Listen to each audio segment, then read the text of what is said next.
ನಾನು ಶಂಕರಾನಂದ್ ಬನಶಂಕರಿ, ಹುಟ್ಟಿದ್ದು 6/6/1984, ಬೆಳೆದದ್ದು 164 centimetre height. 20ಕ್ಕೆ ಜಾಬಿಗೆ ಸೇರಿದೆ, 20 ವರ್ಷ ಜಾಬ್ ಮುಗಿಸಿದೆ. ಆಲ್ರೆಡಿ 2020 ಮ್ಯಾಚ್ ಮುಗಿದಿದೆ. ನೆಕ್ಸ್ಟ್ 2020ಗೆ ರೆಡಿ ಆಗ್ತಾ ಇದ್ದೇನೆ. ಇತಿಹಾಸವನ್ನು ಓದದವರು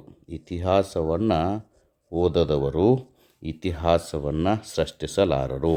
ಓಕೆ, ಇದನ್ನು ಇವತ್ತು ಮೋಟಿವೇಶನ್ ಇಟ್ಕೊಂಡು ನಾವು KS ಮುಖ್ಯ ಪರೀಕ್ಷೆಗೆ ಜನರಲ್ ಸ್ಟಡೀಸ್ ಪೇಪರ್ 1 ಪಾರ್ಟ್ 2ದಲ್ಲಿ ಸೋಷಾಲಜಿ ಚಾಪ್ಟರ್ 3ಯನ್ನು ಇವತ್ತು ಸ್ಟಡಿ ಮಾಡೋಣ. ಈಗಾಗಲೇ 3 ತರಗತಿಗಳು ಮುಕ್ತಾಯ ಆಗಿದೆ. 3 PDF ಕೂಡ ಕೊಟ್ಟಿದ್ದೇನೆ. ಇದು PDF ನಂಬರ್ 4, ತರಗತಿ ಸಂಖ್ಯೆ ಕೂಡ 4. ಇಲ್ಲಿ ಬರ್ತಕ್ಕಂತಹ ವಿಷಯಗಳು ಏನೇನೆಂದರೆ ಆಧುನಿಕವಾದ ಮತ್ತು ಸಾಂಪ್ರದಾಯಿಕವಾದ, ಇವುಗಳ ನಡುವೆ ಇರತಕ್ಕಂತಹ ವ್ಯತ್ಯಾಸಗಳು, ಇವುಗಳ ಅರ್ಥ, ಕಲ್ಪನೆ, ಸಾಂಪ್ರದಾಯಿಕವಾದ ನಮ್ಮಲ್ಲಿ ಯಾವಾಗಿತ್ತು, ಆಧುನಿಕವಾದದ ಕಡೆಗೆ ನಾವು ಹೇಗೆ ಹೊರಳಿದ್ದೇವೆ ಎಂಬುದರ ಬಗ್ಗೆ ವಿಶೇಷವಾಗಿ ಈ ಒಂದು ಸಮಾಜಶಾಸ್ತ್ರದಲ್ಲಿ ಅಧ್ಯಯನವನ್ನು ಮಾಡ್ತೇವೆ. ಜೊತೆಗೆ KS ಪರೀಕ್ಷೆಯಲ್ಲಿ, ಮುಖ್ಯ ಪರೀಕ್ಷೆಯಲ್ಲಿ ಇದೇ ಚಾಪ್ಟರ್ ಮೇಲೆ ಪ್ರಶ್ನೆ ಬರೋದಕ್ಕೆ ಸಾಧ್ಯತೆ ಬಹಳ ಇದೆ. ಅದಕ್ಕೆ ತುಂಬ ಗಮನ ಇಟ್ಟು ಕೇಳಬೇಕು. ಭಾರತದಂತಹ ಸಾಂಪ್ರದಾಯಿಕ ದೇಶದಲ್ಲಿ ನೋಡಿ, ಭಾರತ ದೇಶದಲ್ಲಿ ಅನ್ನೋದಕ್ಕಿಂತ ಇಲ್ಲಿ ಸಾಂಪ್ರದಾಯಿಕ ಅಂತಕ್ಕಂಥ ಶಬ್ದವನ್ನು ಸೇರಿಸಬೇಕು. ಬಿಕಾಸ್ ಭಾರತಕ್ಕೆ ಸ್ವತಂತ್ರ ಬಂದು 75 ವರ್ಷಕ್ಕಿಂತ ಹೆಚ್ಚು ವರ್ಷಗಳಾದರೂ ಕೂಡ ಇನ್ನೂ ನಮ್ಮಲ್ಲಿ ಸಾಂಪ್ರದಾಯಿಕ ಭಾರತವೇ ಇದೆ. ಆಧುನಿಕ ಭಾರತ ಇನ್ನೂ ಕೂಡ 50%ಗಿಂತನೂ ಹೆಚ್ಚಾಗಿಲ್ಲ. ಇಂತಹ ಒಂದು ಸಾಂಪ್ರದಾಯಿಕ ದೇಶದಲ್ಲಿ ಆಧುನಿಕವಾದ ಮತ್ತು ವಾದದ ನಡುವೆ ನಿರಂತರ ಸಂಘರ್ಷ ಇದ್ದೇ ಇರುತ್ತೆ. ನಿಮಗೆಲ್ಲ ಗೊತ್ತಿದೆ, ನಮ್ಮಲ್ಲಿ ಸಂಪ್ರದಾಯವಾದಿಗಳು ಇದ್ದಾರೆ, ಆಧುನಿಕತೆಯನ್ನು ಕೂಡ ಬೆಂಬಲಿಸುವವರಿದ್ದಾರೆ. ಇವರ ನಡುವೆ ನಿರಂತರವಾಗಿರ್ತಕ್ಕಂತಹ ಒಂದು ಸಂಘರ್ಷ ಇರ್ತದೆ. ಉತ್ತಮವಾದ ಶಬ್ದಗಳ ಉತ್ತಮವಾದ ಜೋಡಣೆ ಮಾಡೋದರಿಂದ ಉತ್ತಮವಾದ ಉತ್ತರ ಆಗೋದಕ್ಕೆ ಸಾಧ್ಯ ಇದೆ. ಉತ್ತಮವಾದ ಉತ್ತರ ಬರೆಯೋದಕ್ಕೆ ನೀವು ಪ್ರಯತ್ನ ಮಾಡಬೇಕು. KS ಮುಖ್ಯ ಪರೀಕ್ಷೆಯಲ್ಲಿ ಎಲ್ಲರೂ ಕೂಡ ಉತ್ತರವನ್ನು ಬರೆಯುತ್ತಾರೆ, ಆದರೆ ನಿಮ್ಮ ಉತ್ತರ ಉತ್ತಮ ಉತ್ತರವಾಗಿರಬೇಕು. ಆವಾಗ ಎಲ್ಲರಿಗೂ 8 ಮಾರ್ಕ್ಸ್ ಬಂದರೆ ನಿಮಗೆ 9 ಮಾರ್ಕ್ಸ್ ಬರುತ್ತೆ. ಟೋಟಲ್ಲು ನಿಮಗೆ 16ರಿಂದ 17 ಏನಿರ್ತವೆ ಪ್ರಶ್ನೆ ಇರ್ತವೆ. ಪ್ರತಿಯೊಂದು ಪ್ರಶ್ನೆಗೆ ಒಂದೊಂದು ಅಂಕ ಜಾಸ್ತಿ ಆದರೆ ನಿಮ್ಮದು ಎಲ್ಲರಿಗಿಂತ 17 ಅಂಕ ಜಾಸ್ತಿ ಆಗುತ್ತೆ. ಇದೇ 17 ಅಂಕ ನಿಮ್ಮನ್ನು ಸಿಲೆಕ್ಷನ್ಗೆ ಕಾರಣ ಆಗತ್ತೆ. ಆಧುನಿಕವಾದವನ್ನು ಇಂಗ್ಲೀಷ್ನಲ್ಲಿ ನಾವು ಮಾಡರ್ನಿಸಮ್ ಎಂದು ಕರೆಯುತ್ತೇವೆ. ಮಾಡರ್ನಿಸಮ್ ಎಂಬ ಶಬ್ದ ಲ್ಯಾಟಿನ್ ಭಾಷೆಯ ಮೋಡೋ ಅಂತಕ್ಕಂಥ ಶಬ್ದದಿಂದ ಬಂದಿದೆ. ಮೋಡೋ ಅಂದರೆ ಏನು? ಪ್ರಚಲಿತ. ಮೋಡೋ ಅಂದರೆ ಪ್ರಚಲಿತ ಘಟನೆಗಳು ಅಂತೇಳಿ ಓದ್ತಿರಲಿಲ್ಲ ನೀವು, ಕರೆಂಟ್ ಅಫೇರ್ಸ್. ಆ ಥರ ಮೋಡೋ ಅಂತಕ್ಕಂಥದ್ದು ಲ್ಯಾಟಿನ್ ಭಾಷೆಯಲ್ಲಿ ಅವರು ಕರೆಂಟ್ ಅಫೇರ್ಸ್ ಅಂತ ಕರೆಯೋಂಗಿಲ್ಲ, ಮೋಡೋ ಅಫೇರ್ಸ್ ಅಂತೇಳಿ ಕರಿಬೋದು ನಿಮ್ಮ ಥರ ಅಭ್ಯಾಸ ಮಾಡೋ ವಿದ್ಯಾರ್ಥಿಗಳು. ಅಂದರೆ ಹೀಗೆ ನಡೀತಿರ್ತಕ್ಕಂತಹ ವಿಷಯವನ್ನು ನಾವು ಮೋಡೋ ಅಂತ ಕರಿತೀವಿ. ಹಾಗಾಗಿ ಮಾಡರ್ನಿಸಮ್ ಅಂದರೆ ಈಗ ನಡೀತಕ್ಕಂಥ ವಿಷಯ, ಚಾಲ್ತಿಯಲ್ಲಿರ್ತಕ್ಕಂಥದ್ದು ವಿಷಯ. ಹಳೇದು ಹೇಳಬೇಡಪ್ಪ ನೀನು, ಹೊಸದೇನಿದೆ ಹೇಳು ಅಂತಿರ್ತಾರೆ ಗೊತ್ತಲ್ಲ, ದ್ಯಾಟ್ ಈಸ್ ಮಾಡರ್ನಿಸಮ್. ಸಾಂಪ್ರದಾಯಿಕವಾದ ಅಂದರೆ ಈಗಾಗಲೇ ಸ್ಥಾಪಿತವಾಗಿರ್ತಕ್ಕಂತಹ ಹಿಂದಿನ ಕಾಲದ ಮಾದರಿಗಳು. ಸಾಂಪ್ರದಾಯಿಕವಾದ ಅಂದರೆ ಆಧ್ಯಾತ್ಮಿಕತೆ, ಧಾರ್ಮಿಕತೆ ಹೆಚ್ಚು ಮಹತ್ವವನ್ನು ಕೊಡುತ್ತೆ. ಇಲ್ಲಿ ಅಸಮಾನತೆ ಇರುತ್ತೆ. ಎಲ್ಲಿ ಆಧ್ಯಾತ್ಮಿಕತೆ ಮತ್ತು ಧಾರ್ಮಿಕತೆ ಬರುತ್ತೋ ಅಲ್ಲಿ ಅಸಮಾನತೆ ಇರುತ್ತೆ. ಸಮಾಜದಲ್ಲಿ ವರ್ಗಗಳು ಸೃಷ್ಟಿಯಾಗ್ತವೆ, ಮೇಲ್ವರ್ಗ, ಕೆಳವರ್ಗ, ಮಧ್ಯಮ ವರ್ಗ ಅಂಥೇಳಿ. ಅದೇ ರೀತಿ ಹಿಂದೆನೂ ನೋಡಿದ್ದೀವಿ ನಾವು, ಬ್ರಾಹ್ಮಣ, ಕ್ಷತ್ರಿಯ, ವೈಶ್ಯ, ಶೂದ್ರ ಅಂತಕ್ಕಂತಹ ವರ್ಗಗಳನ್ನು ನಾವು ಕೂಡ ಕಾಣ್ತೀವಿ. ಇದು ಅಸಮಾನತೆಯನ್ನು ತಂದು ಸೇರಿಸುತ್ತೆ. ಹೀಗಾಗಿ 2 ವಿಷಯಗಳ ಬಗ್ಗೆ ತಿಳ್ಕೊಂಡ್ರೆ ಆಧುನಿಕವಾದ ಅಂದರೆ ಏನು ಗೊತ್ತಾಯಿತು, ಜೊತೆಗೆ ಸಾಂಪ್ರದಾಯವಾದ ಅಂತಂದ್ರೂ ಕೂಡ ನಿಮಗೆ ಗೊತ್ತಾಯಿತು. ಇನ್ಮೇಲೆ ನಾವು ನೆಕ್ಸ್ಟ್ ಹೋಗೋಣ. ಆಧುನಿಕವಾದ ಮತ್ತು ಸಾಂಪ್ರದಾಯಿಕ ನಡುವಿನ ವ್ಯತ್ಯಾಸ ಮತ್ತು ಸಂಘರ್ಷವನ್ನು ಬರೆಯಿರಿ.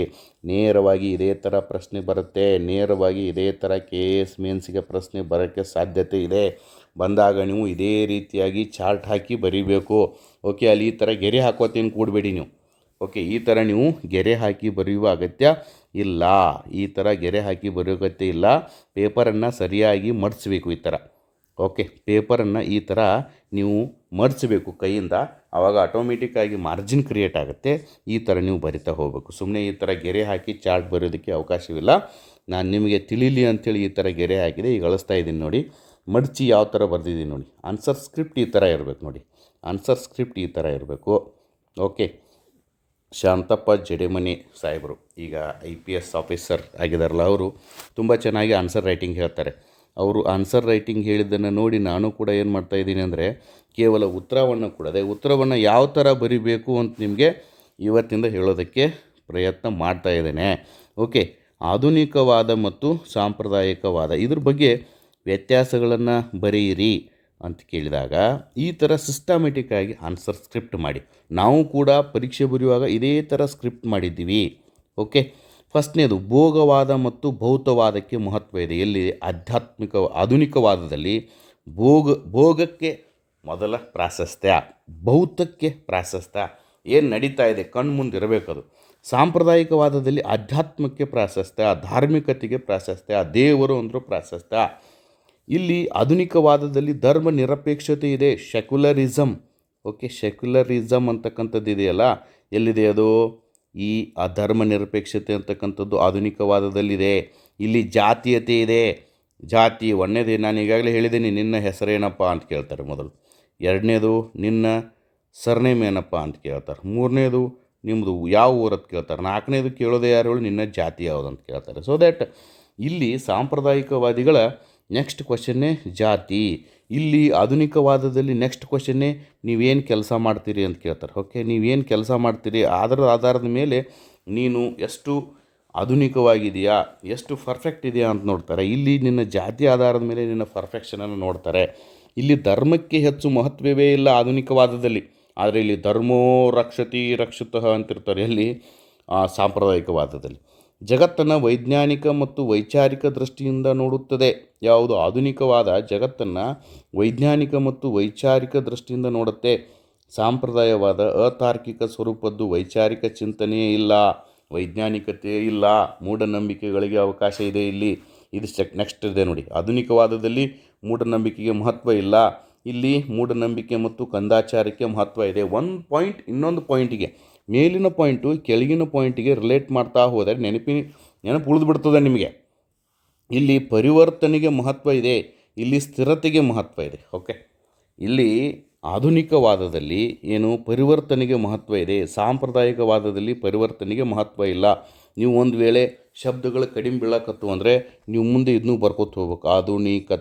ಆಧುನಿಕತೆಗೆ ಪರಿವರ್ತನೆಗೆ ಮಹತ್ವ ಇದೆ, ಸಾಂಪ್ರದಾಯಿಕವಾದಕ್ಕೆ ಸ್ಥಿರತೆಗೆ ಮಹತ್ವ ಇದೆ ಅಂತ ಬರ್ಕೊತ ಹೋಗ್ಬೇಕು. ಆವಾಗ ನಿಮ್ಮ ಶಬ್ದಗಳ ಸಂಖ್ಯೆ ಹೆಚ್ಚಾಕಾವು, ಬಟ್ ಉತ್ತರದ ಗುಣಮಟ್ಟ ಮಾತ್ರ ಕಡಿಮೆ ಆಗ್ತದೆ. ಇಲ್ಲಿ ಉತ್ತರದ ಗುಣಮಟ್ಟ ಹೆಚ್ಚು ಮಾಡೋ ಸಲುವಾಗಿ ನಾನು ಈ ಶಬ್ದಗಳನ್ನು ಪದೇ ಪದೇ ಬಳಸಿರೋದಿಲ್ಲ. ಪರಿವರ್ತನೆ ಜಗದ ನಿಯಮ. ಆಧುನಿಕತೆಯಲ್ಲಿ ಇವತ್ತು ಹಾಕಿರ್ತಕ್ಕಂಥ ಜೀನ್ಸ್ ಪ್ಯಾಂಟು ನೆಕ್ಸ್ಟ್ ಡೇನ ಮತ್ತೆ ಹಳಿದಾಗಿರ್ತದೆ. ಇಲ್ಲಿ ಹಂಗಿಲ್ಲ, ಸ್ಥಿರತೆ. ಇಲ್ಲಿ ಯಾವಾಗಲೂ ಕೂಡ ನಿಂತ ನೀರು, ಇದು ಸಮಾಜ ಇಲ್ಲಿ ನಿಂತ ನೀರಾಗಿರ್ತದೆ. ಇಲ್ಲಿ ಹರಿಯುತ್ತಿರುವ ಗಂಗಾ ನದಿಯಾಗಿರ್ತದೆ. ನಗರದಲ್ಲಿ ಆಧುನಿಕವಾದ ಹೆಚ್ಚು, ಈ ಮಾಡರ್ನೈಜೇಷನ್ ಅಂತಕ್ಕಂಥದ್ದು ಕಂಡು ಬರ್ತಕ್ಕಂಥದ್ದು ನಗರದಲ್ಲಿ, ಸಾಂಪ್ರದಾಯಿಕ ಕಂಡು ಬರ್ತಕ್ಕಂಥದ್ದು ಹೆಚ್ಚು ಗ್ರಾಮದಲ್ಲಿ. ಇಲ್ಲಿ ವಿವಾಹ ನಾಗರಿಕ ಒಪ್ಪಂದವಾಗಿದೆ. ಆಧುನಿಕತೆಯಲ್ಲಿ ವಿವಾಹ ನಾಗರಿಕ ಒಪ್ಪಂದ ಆಗಿದೆ, ಬಟ್ ಇಲ್ಲಿ ವಿವಾಹ ಧಾರ್ಮಿಕ ವಿಧಿ. ಪತ್ನಿ ಅಂತಕ್ಕಂಥದ್ದು ಅವಳೊಬ್ಬಳು ಸರ್ವಂಟ್ ಆಗಿದ್ದಾಳೆ. ಈಗಾಗಲೇ ನಾವು ಮಾರ್ಚ್ 8ಕ್ಕೆ ನಿನ್ನೆ ಅಂತಾರಾಷ್ಟ್ರೀಯ ಮಹಿಳಾ ದಿನಾಚರಣೆಯನ್ನು ಆಚರಿಸಿದ್ದೀವಿ. ಇಲ್ಲಿ ಮಹಿಳೆಯನ್ನು ಸೇವಕಿ ಅಂಥೇಳಿ ಟ್ರೀಟ್ ಮಾಡ್ತಾರೆ. ಇಲ್ಲಿ ಮಹಿಳೆ ಜೀವನ ಸಂಗಾತಿಯಾಗಿರ್ತಾಳೆ. ನೀವು ಇಲ್ಲಿ ಏನಂತ ಕರಿತಿರ್ತೀರಿ? ಮಹಿಳೆ, ನಿಮ್ಮ ಹೆಂಡತಿ ಮದುವೆ ಆದವರೆಲ್ಲ ಏನೋ ಬೆಟರ್ ಹಾಫ್ ಅಂತ ಕರಿತಿರ್ತೀವಿ. ನಾವು ಏನಂತ ಕರಿತಿರ್ತೀವಿ? Better half. ಓಕೆ. ಇಲ್ಲಿ ಹಂಗಿಲ್ಲ. ಇಲ್ಲಿ ಅವಳು ಸರ್ವಂಟ್ ಆಗಿರ್ತಾಳೆ. ಗರ್ಭಪಾತ, ಗರ್ಭ ನಿರೋಧ ಸಾಧನಗಳನ್ನು ಬಳಕೆಗೆ ಅವಕಾಶ ಇದೆ, ಇಲ್ಲಿ ಅವಕಾಶ ಇಲ್ಲ. ಓಕೆ. ಸಲಿಂಗ ವಿವಾಹಕ್ಕೆ ಬಾಡಿಗೆ ತಾಯಿ, ಸರೋಗಸಿ ಅಂತ ಕರಿತೀವಿ. ಬಾಡಿಗೆ ತಾಯಿ ಗೊತ್ತಿರಬೇಕು ನಿಮಗೆ. ಸರೋಗಸಿಗೆ ಅವಕಾಶ ಇದೆ. ವೀರ್ಯ ಬ್ಯಾಂಕುಗಳ ಮೂಲಕ, ಇನ್ ವಿಟ್ರಾ ಫರ್ಟಿಲೈಜೇಷನ್ IVFಗಳ ಮೂಲಕ ಮಹಿಳೆಯರು ಇಲ್ಲಿ ಗರ್ಭ ಧರಿಸೋದಕ್ಕೆ ಅವಕಾಶವನ್ನು ಕಲ್ಪಿಸಲಾಗಿದೆ. ಇದೊಂದು ಮಹಾಪಾಪ. ಸಂಪ್ರದಾಯವಾದಿಗಳಲ್ಲಿ ಸಹಜೀವನಕ್ಕೆ, ಲಿವಿಂಗ್ ರಿಲೇಷನ್ಶಿಪ್ಗೆ ಅವಕಾಶ ಇದೆ. ಆಧುನಿಕವಾದದಲ್ಲಿ ಇಲ್ಲಿ ಅವಕಾಶ ಇಲ್ಲ. ಬರಿಬೋದು ಬೇಕಾದ್ರೆ ನೀವು, ಸಹಜೀವನಕ್ಕೆ ಅವಕಾಶ ಇರುವುದಿಲ್ಲ ಅಂತೇಳಿ ಶಬ್ದನೂ ಬರಿಬೋದು. ಮಹಿಳಾ ಮೀಸಲಾತಿಗೆ ಸ್ವಾಗತ ಇದೆ. 106ನೇ ತಿದ್ದುಪಡಿ ಮೂಲಕ ಮಹಿಳೆಯರಿಗೆ ಲೋಕಸಭೆ ಮತ್ತು ವಿಧಾನಸಭೆಗಳಲ್ಲಿ ಮೀಸಲಾತಿ ಕೊಟ್ಟರು. ಇದಕ್ಕೆ ಆಧುನಿಕವಾದದಲ್ಲಿ ಸ್ವಾಗತ ಇದೆ. ಇಲ್ಲಿ ವಿರೋಧಿಸ್ತಾರೆ. ಹೆಣ್ಣಿಗೇಕೆ ಊರಿನ ಉಸಾಬರಿ, ಹೆಣ್ಣಿಗೇಕೆ ಊರಿಗೆ ಉಸಾಬರಿ ಅಂತಕ್ಕಂಥದ್ದು. ಎಷ್ಟೋ ಜನರು ಇಲ್ಲಿ ಶಕ್ತಿ ಅಂತಕ್ಕಂತಹ ಯೋಜನೆಯನ್ನು ಮಾಡಿದರು, ಮಹಿಳೆಯರಿಗೆ ಉಚಿತವಾಗಿ ಬಸ್ನಲ್ಲಿ ತಿರುಗಾಡೋದಕ್ಕೆ.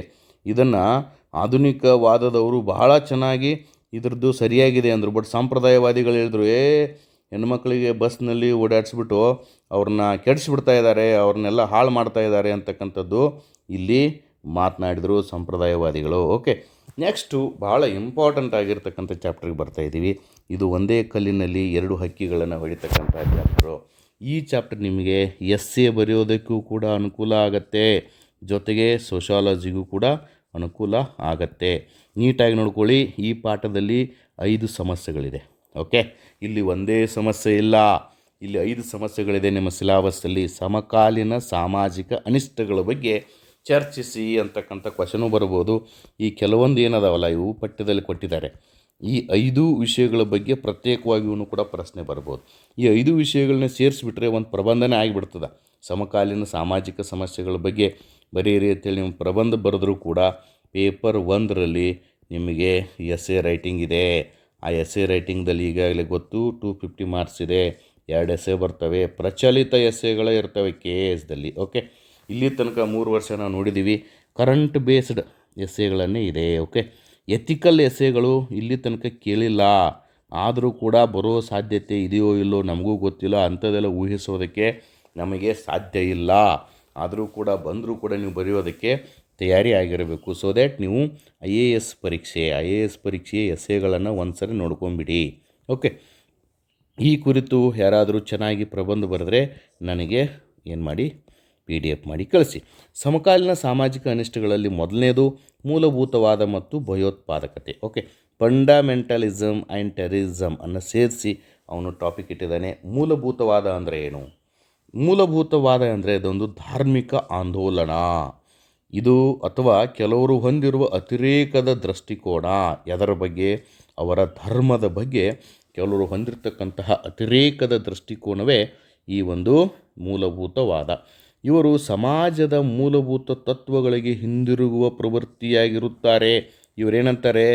ಗೋ ಬ್ಯಾಕ್ ಟು ವೇದ ಅಂತಾರೆ. ಗೋ ಬ್ಯಾಕ್ ಟು ವೇದ, ವೇದಗಳಿಗೆ ಹಿಂತಿರುಗಿರಿ, ವೇದಗಳಿಗೆ ಹಿಂದಿರುಗಿ ಅಂತ ಹೇಳ್ತಾರೆ ಇವರು.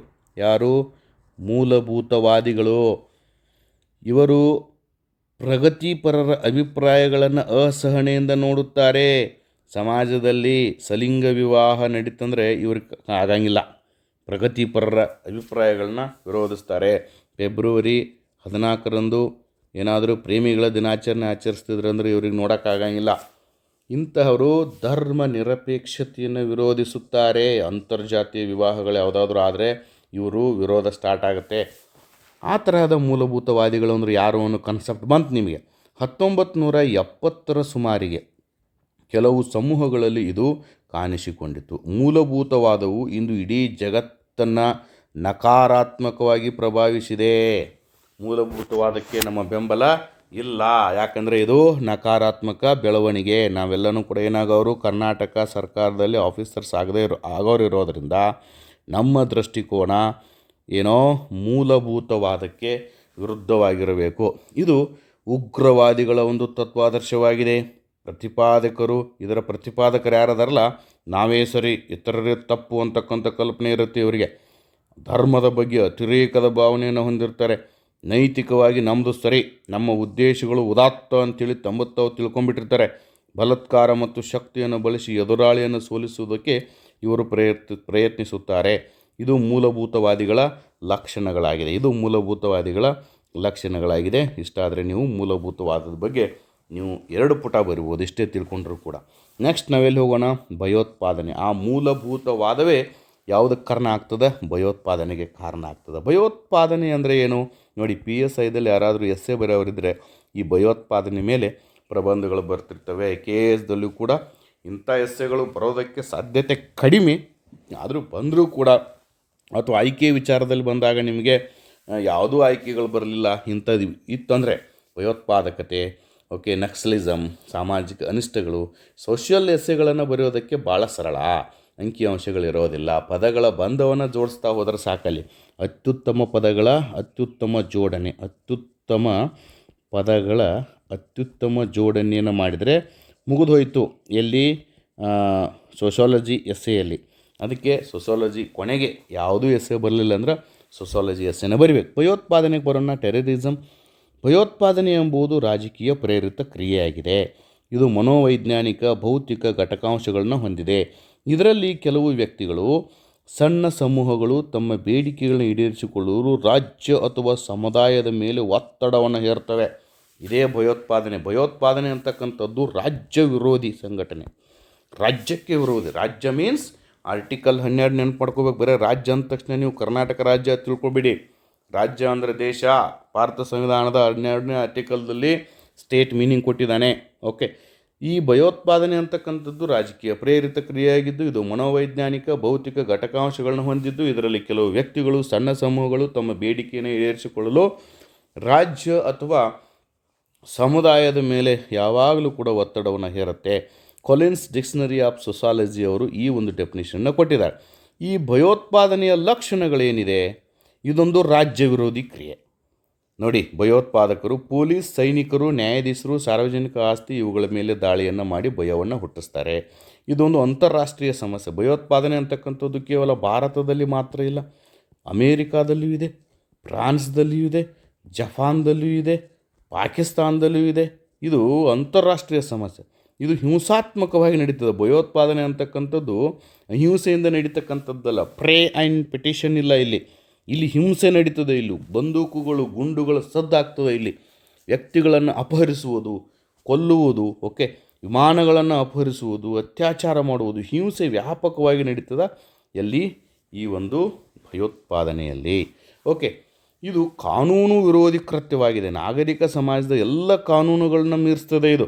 ಹಿಂದೆ ಇರತಕ್ಕಂಥ IPC, CRPC ಎಲ್ಲ ಇದ್ದವಲ್ಲ, ಈಗ ಇವೆಲ್ಲ ಹೆಸರುಗಳು ಬದಲಾಗಿದೆ. ಏನು ಹೆಸರು ಬದಲಾಗಿದೆ ಕಾಮೆಂಟ್ ಸೆಕ್ಷನ್ದಲ್ಲಿ ಕಮೆಂಟ್ ಮಾಡಿ.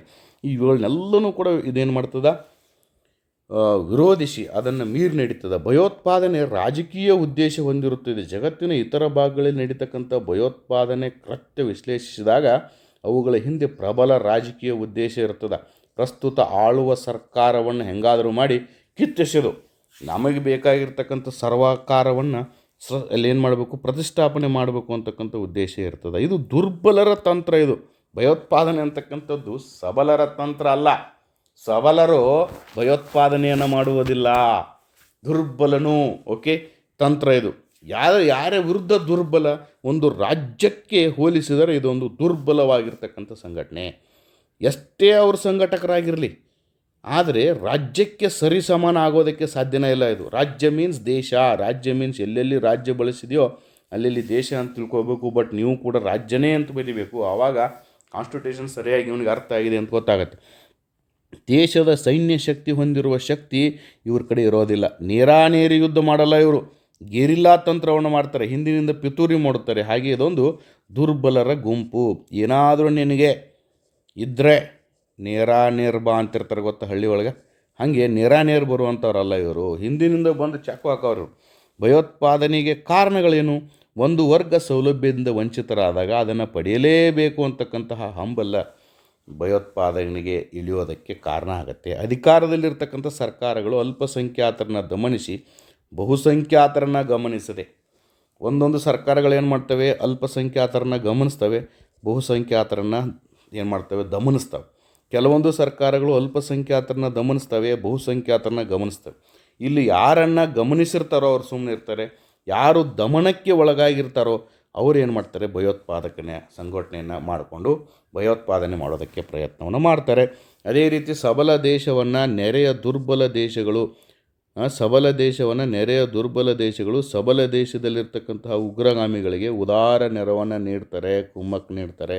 ನಮಗೀಗಾಗಲೇ ನಾವು ದಿನಪತ್ರಿಕೆಯಲ್ಲಿ ಓದುವ ಹಾಗೆ, ಸುದ್ದಿ ಪತ್ರಿಕೆಯಲ್ಲಿ ಓದುವ ಹಾಗೆ, ನಮ್ಮ ನೆರೆಯ ರಾಷ್ಟ್ರ ಪಾಕಿಸ್ತಾನ ಭಾರತದಲ್ಲಿರ್ತಕ್ಕಂತಹ ಉಗ್ರಗಾಮಿ ಸಂಘಟನೆಗಳಿಗೆ ಹಣಕಾಸಿನ ಸಹಾಯವನ್ನು ಮಾಡುತ್ತೆ. ಅವರೇ ಬಡತನದಲ್ಲಿದ್ದಾರೆ, ಆದರೆ ಇವರಿಗೆ ಸಹಾಯ ಮಾಡ್ತಾರೆ. ಕಾರಣ ಇಷ್ಟೇ, ಭಾರತದಲ್ಲಿ ಭಯೋತ್ಪಾದನೆಯನ್ನು ಎಬ್ಬಿಸಿ ಆಂತರಿಕ ಕಿತ್ತಾಟವನ್ನು ಮಾಡಿಸಿ ಅವರನ್ನು ಡಿಸ್ಟರ್ಬ್ ಮಾಡಬೇಕು ಅಂತಕ್ಕಂಥದ್ದು ಅವ್ರ ಕೆಲಸ. ಓಕೆ, ಪ್ರತ್ಯೇಕ ರಾಷ್ಟ್ರವನ್ನೇ ಸ್ಥಾಪಿಸಬೇಕು ಅಥವಾ ಪ್ರತ್ಯೇಕ ರಾಜ್ಯವನ್ನೇ ಸ್ಥಾಪಿಸಬೇಕು ಅಂತಕ್ಕಂಥ ಭಾವನೆ ಈ ಗುಂಪಿನಿಂದ ಹುಟ್ಟುತ್ತೆ, ಈ ಗುಂಪಿಗೆ ಹುಟ್ಟುತ್ತೆ. ಆಳುತ್ತಿರುವ ಸರ್ಕಾರಗಳು ಅನ್ಯಾಯ ಮಾಡುತ್ತಿವೆ ಎಂದು ಕೂಗು ಬಂದಾಗ ಸಾರ್ವಜನಿಕರ ನಂಬಿಕೆ ವಿಶ್ವಾಸ ಕಳೆದುಕೊಂಡರೆ, ಆಳುತ್ತಿರುವ ಸರ್ಕಾರಗಳು ಅನ್ಯಾಯ ಮಾಡೋಕ್ಕೆ ಸ್ಟಾರ್ಟ್ ಮಾಡಿದ್ವು ಅಂದರೆ, ಇದರ ಬಗ್ಗೆ ಸಾರ್ವಜನಿಕ ಕೂಗು ಬಂತಂದರೆ, ಸಾರ್ವಜನಿಕ ನಂಬಿಕೆ ವಿಶ್ವಾಸ ಕಳೆದುಕೊಂಡ್ರೆ ಅವುಗಳನ್ನು ಉರುಳಿಸಲು, ಆ ಸರ್ಕಾರವನ್ನು ಉರುಳಿಸಲು ಏನು ಮಾಡ್ತಾರೆ, ಭಯೋತ್ಪಾದನಾ ಸಂಘಟನೆಗಳು ಹುಟ್ಕೊಳ್ತವೆ.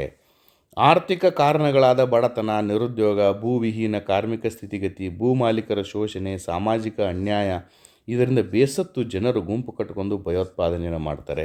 ಇಂತಹ ಕಾರಣಗಳಿಂದ ಭಯೋತ್ಪಾದನೆಗಳು ಆದರೆ ಕೆಲವೊಂದು ಪಾಸಿಟಿವ್ ವೈಬ್ಸ್ ಇದೆ, ಆದರೆ ಅವ್ರು ಮಾಡ್ತಕ್ಕಂತಹ ಮಾರ್ಗ ಸರಿ ಇಲ್ಲ. ಓಕೆ, ಅವರ ಉದ್ದೇಶ ಸರಿ ಇರ್ಬೋದು ಈ ವಿಷಯದಲ್ಲಿ, ಆದರೆ ಅವ್ರು ಅವ್ರು ಅನುಸರಿಸ್ತಕ್ಕಂತಹ ಮಾರ್ಗ ಸರಿ ಇಲ್ಲ. ಈ ಭಯೋತ್ಪಾದನೆಯಿಂದ ಏನೇನು ಸಮಸ್ಯೆ ಆಗುತ್ತೆ ನೋಡಿ. ಇದರಿಂದ ಜನರ ಸಾವಾಗತ್ತೆ, ಆಸ್ತಿ ಪಾಸ್ತಿ ಹಾಳಾಗತ್ತೆ, ಗಂಭೀರ ಮಾನಸಿಕ ಆಘಾತವಾಗತ್ತೆ, ದೇಶದ ಹಣ ವ್ಯರ್ಥವಾಗತ್ತೆ, ಮಾನವ ಹಕ್ಕುಗಳ ಉಲ್ಲಂಘನೆ ಆಗುತ್ತೆ, ದೇಶದ ಕಾನೂನು ಮತ್ತು ನ್ಯಾಯಾಂಗ ವ್ಯವಸ್ಥೆಯ ಮೇಲೆ ಅಡ್ಡ ಪರಿಣಾಮ ಬೀರುತ್ತೆ, ಸಮಾಜದಲ್ಲಿ ಅರಾಜಕತೆ ಸೃಷ್ಟಿಯಾಗುತ್ತದೆ, ದೇಶದ ಆರ್ಥಿಕ ವ್ಯವಸ್ಥೆ ನಾಶ ಆಗಿ ಹೋಗುತ್ತೆ, ದೇಶದ ಅಭಿವೃದ್ಧಿ ಚಟುವಟಿಕೆಗಳು ಸ್ಥಗಿತ ಆಗಿಬಿಡ್ತವೆ. ಇದರಿಂದ ದೇಶದಲ್ಲಿ ಕಾಳಸಂತೆ, ಮಾದಕ ದ್ರವ್ಯಗಳ ಮಾರಾಟ, ಇತರ ಸಮಾಜ ವಿರೋಧಿ ಚಟುವಟಿಕೆಗಳು ನಡೀತವೆ.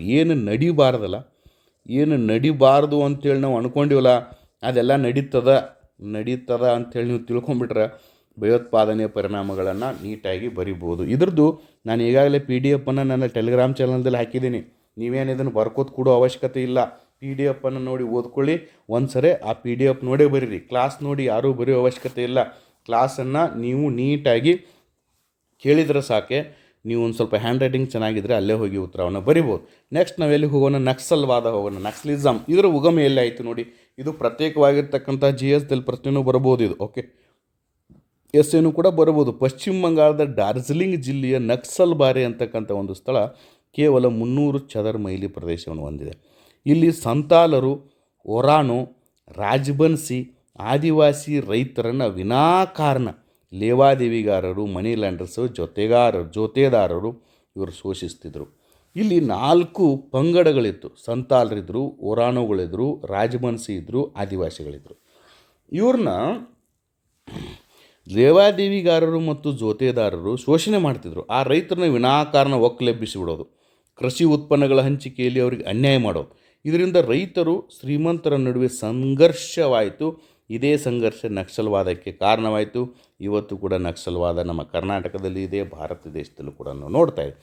ಈ ನಕ್ಸಲ್ವಾದಕ್ಕೆ ಕಾರಣಗಳೇನು? ರೈತರಿಂದ ಹೆಚ್ಚಿನ ಕಂದಾಯ, ಭೂಬಾಡಿಗೆಯನ್ನು ಸಂಗ್ರಹಿಸುವುದು, ಲೇವಾದೇವಿಗಾರರಿಂದ ಆದಿವಾಸಿ ರೈತರನ್ನು ಶೋಷಿಸುವುದು, ಅವರಿಗೆ ಹಣ ಕೊಡೋದು, ಬಡ್ಡಿ ಹಚ್ಚೋದು, ಹಣಕ್ಕಿಂತ ಹೆಚ್ಚು ಬಡ್ಡಿಯನ್ನು ಅವ್ರ ಕಡೆಯಿಂದ ವಸೂಲಿ ಮಾಡೋದು, ರೈತರನ್ನು ಕೃಷಿ ಭೂಮಿಯಿಂದ ಹೊರಗೆ ಹಾಕೋದು, ಅವರೇನಾದರೂ ಸಾಲದ ಹಣವನ್ನು ವಾಪಸ್ ಕೊಡಲಿಲ್ಲ ಅಂದರೆ, ಬಡ್ಡಿ ಹಣವನ್ನು ವಾಪಸ್ ಕೊಡಲಿಲ್ಲ ಅಂದರೆ ಅವ್ರನ್ನ ಹೊರಗೆ ಹಾಕೋದು, ಬಕ್ಸಿಸ್ ಭೂಮಿಯಿಂದ ರೈತರನ್ನ ಹೊರಗೆ ಹಾಕೋದು. ಅವ್ರಿಗೆ ಗಿಫ್ಟ್ ಕೊಟ್ಟಿರ್ತಾರೆ ಹೊಲವನ್ನು, ಆಮೇಲೆ ಅವ್ರ ಮಗ ಬಂದು ನಿನಗೆ ಕೊಟ್ಟದ್ದು ತಪ್ಪಿದೆ, ನನ್ನ ತಂದೆ ಕೊಟ್ಟದ್ದು ತಪ್ಪಿದೆ ಅಂತೇಳಿ ಅದನ್ನು ಹೊಳಿಸ್ಕೊಂಡು ಹೊರಗೆ ಹಾಕೋದು. ಈ ಕಾರಣದಿಂದ ಸಿಟ್ಟಿಗೆದ್ದ ರೈತರು ನಕ್ಸಲಿಸಮನ್ನು ಪ್ರಾರಂಭಿಸ್ತಾರೆ. ಯಾಕಂದರೆ ರೈತರು ಆಲ್ಮೋಸ್ಟ್ ಏನಿರ್ತಾರೆ, ಬಡವರ ಸಿಟ್ಟು ಎಲ್ಲಿ ಬರ್ತದೆ?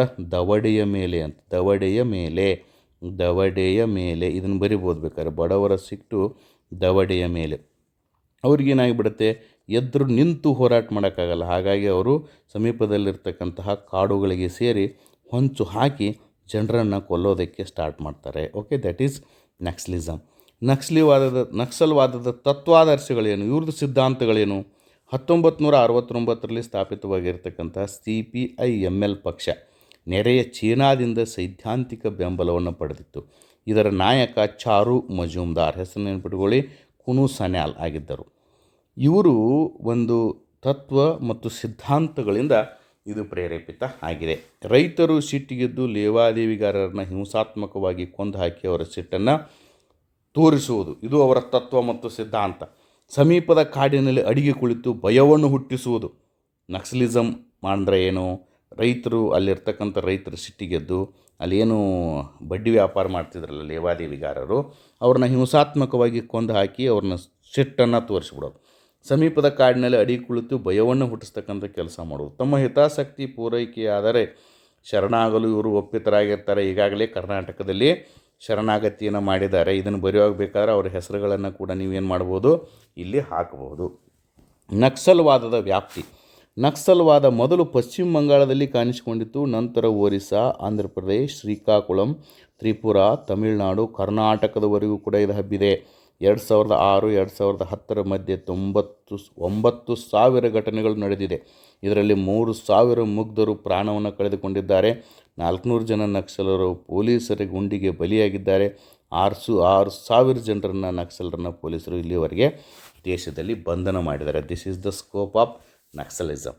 ನೆಕ್ಸ್ಟ್ ನಾವು ಹೋಗೋಣ, ನಕ್ಸಲ್ವಾದವನ್ನು ನಿಯಂತ್ರಿಸ್ತಕ್ಕಂಥ ಕ್ರಮಗಳು. ಯಾವ ಥರನಾಗಿ ಈ ನಕ್ಸಲ್ವಾದವನ್ನು ನಿಯಂತ್ರಿಸಬೇಕು, ನಮ್ಮ ದೇಶ ರಾಜ್ಯದಲ್ಲಿ ಯಾವ ಥರನಾಗಿ ಇದನ್ನು ನಾವು ನಿಯಂತ್ರಿಸ್ತಾ ಇದ್ದೇವೆ.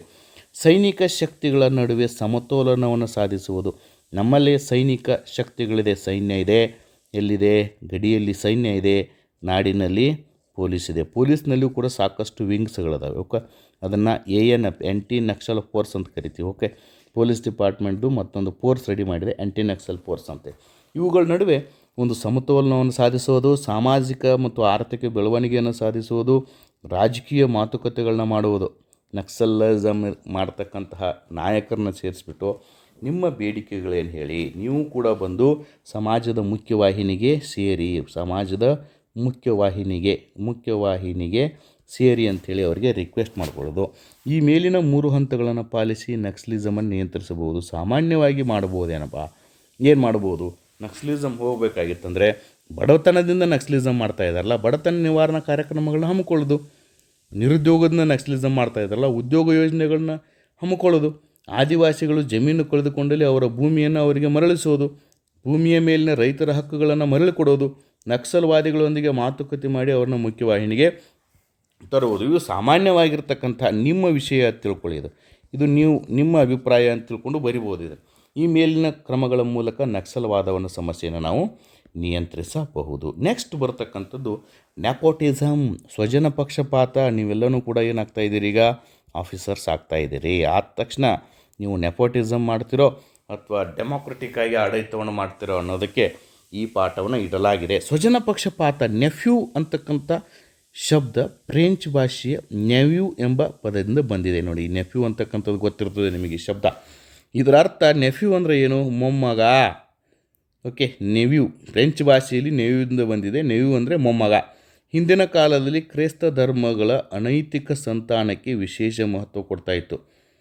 ಕ್ರೈಸ್ತ ಧರ್ಮ ಗುರುಗಳಾಗಬೇಕಿದು. ಕ್ರೈಸ್ತ ಧರ್ಮ ಗುರುಗಳ ಅನೈತಿಕ ಸಂತಾನಕ್ಕೆ ವಿಶೇಷ ಮಹತ್ವ ಕೊಡ್ತಾಯಿತ್ತು. ಕ್ರೈಸ್ತ ಧರ್ಮದಲ್ಲಿ ಅವರು ಗುರುಗಳು ಮಾಡಿರ್ತಕ್ಕಂತಹ ಅನೈತಿಕ ಸಂತಾನಕ್ಕೆ ವಿಶೇಷವಾಗಿರ್ತಕ್ಕಂಥ ಮಹತ್ವ ಇತ್ತು. ಅವ್ರನ್ನ ನೆವ್ಯೂ ಅಂತ ಕರಿತಿದ್ರು.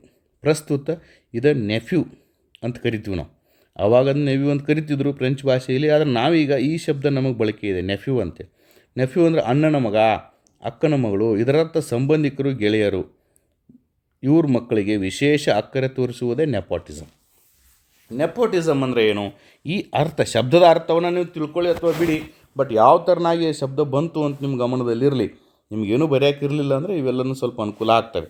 ನೆಪೋಟಿಸಮ್ ಮೀನ್ಸ್ ಸಂಬಂಧಿಕರು ಗೆಳೆಯರ ಮಕ್ಕಳಿಗೆ ಅಥವಾ ಸಂಬಂಧಿಕರಿಗೆ ಗೆಳೆಯರಿಗೆ ವಿಶೇಷವಾಗಿರ್ತಕ್ಕಂತಹ ಪ್ರೀತಿ ತೋರಿಸೋದು. ಅಧಿಕಾರದಲ್ಲಿದ್ದವರು, ಓಕೆ, ಅಧಿಕಾರದಲ್ಲಿದ್ದವರು, ರಾಜಕಾರಣಿಗಳು ವಿಶೇಷವಾಗಿರ್ತಕ್ಕಂಥ ಪ್ರೀತಿಯನ್ನು ತೋರಿಸಿ ಅವ್ರ ಕೆಲಸ ಮಾಡಿಕೊಡೋದೇ ಸ್ವಜನ ಪಕ್ಷಪಾತ. That is called nepotism.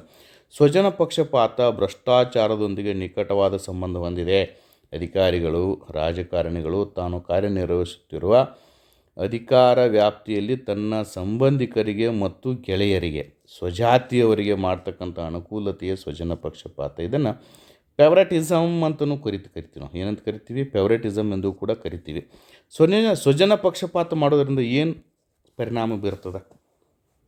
ಅರ್ಹರು ತಮಗಿರುವ ಅವಕಾಶದಿಂದ ವಂಚಿತರಾಗ್ತಾರೆ. ಈಗ ನಿಮಗೆ KPSCಗಳು, KEAಗಳು ಎಲ್ಲ ಪರೀಕ್ಷೆಗಳು ನಡೆಸ್ತವೆ. ಈಗಾಗಲೇ ಸರ್ಕಾರದಲ್ಲಿ ಚರ್ಚೆಗಳಾಗಿದೆ. ಇಲ್ಲಿ ಅರ್ಹರಿಗೆ ಅವಕಾಶವನ್ನು ಕೊಡೋದಿಲ್ಲ. ತಮ್ಮ ಮಕ್ಕಳಿಗೆ, ತಮ್ಮ ಸೊಸೆಯಂದಿರಿಗೆ, ತಮ್ಮ ಅಳಿಯಂದಿರಿಗೆ ಅವಕಾಶ ಸಿಗ್ತವಂತಾಗ ಅರ್ಹರು ಎಲ್ಲಿ ಹೋಗ್ಬೇಕು? ಅವ್ರಿಗೆ ಅವಕಾಶ ಸಿಗಂಗಿಲ್ಲ.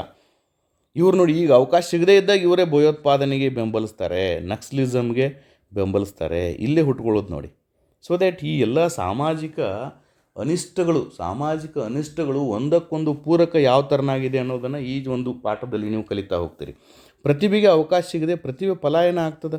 ಇಲ್ಲಿ ಎಷ್ಟೋ ಜನ ನೋಡಿ, ಈಗ ಗೂಗಲ್ದಲ್ಲಿ CEO ಇದ್ದಾರೆ, ಇವೆಲ್ಲನೂ ಕೂಡ ಅಂತಾರಾಷ್ಟ್ರೀಯ ಮಟ್ಟದ ದೊಡ್ಡ ದೊಡ್ಡ ಕಂಪ್ನಿಗಳ CEOಗಳು ಭಾರತದವರಿದ್ದಾರೆ.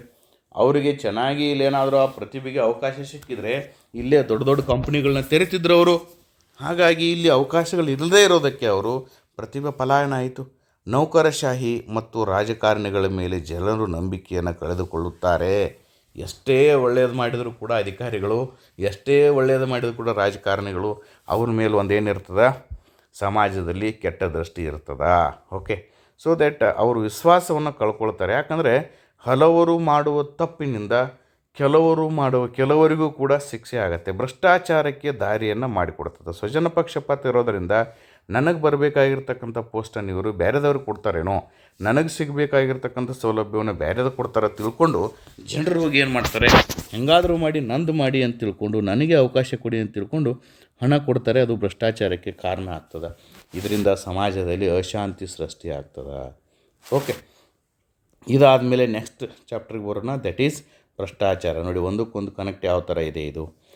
ಭ್ರಷ್ಟಾಚಾರ ಅಂದ್ರೇನು, ಕರಪ್ಷನ್ ಅಂದರೆ ಏನು? ಸಾರ್ವಜನಿಕ ಸೇವಕ ತನಗಾಗಿ ಅಥವಾ ಕುಟುಂಬದ ಸದಸ್ಯರಿಗಾಗಿ ಅಥವಾ ಗೆಳೆಯರಿಗಾಗಿ ಆರ್ಥಿಕ ಅಥವಾ ಇನ್ಯಾವುದೇ ಭೌತಿಕ ಅನುಕೂಲತೆಯನ್ನು ಪಡೆಯಲು ಎಸಗುವ ಕರ್ತವ್ಯ ಲೋಪವೇ ಭ್ರಷ್ಟಾಚಾರ. GS ಭಾರ್ಗವ್ ಅವರು ಹೇಳಿದ್ದಾರೆ. ಇದನ್ನು ಕಡ್ಡಾಯವಾಗಿ ನೆನಪಿಟ್ಟುಕೊಳ್ಳಿ. ಭ್ರಷ್ಟಾಚಾರ ಬಂದಾಗ ಅವರ ಹೆಸರು ಹಾಕಿ ಬರೀರಿ. ಭ್ರಷ್ಟಾಚಾರದ ಲಕ್ಷಣಗಳೇನು?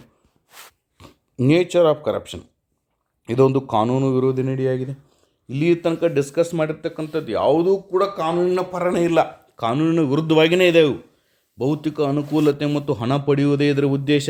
ಭ್ರಷ್ಟಾಚಾರದಲ್ಲಿ ನಿರತನಾದವನು ತನ್ನ ಅಧಿಕಾರವನ್ನು ದುರುಪಯೋಗಪಡಿಸ್ಕೊಳ್ತಾನೆ.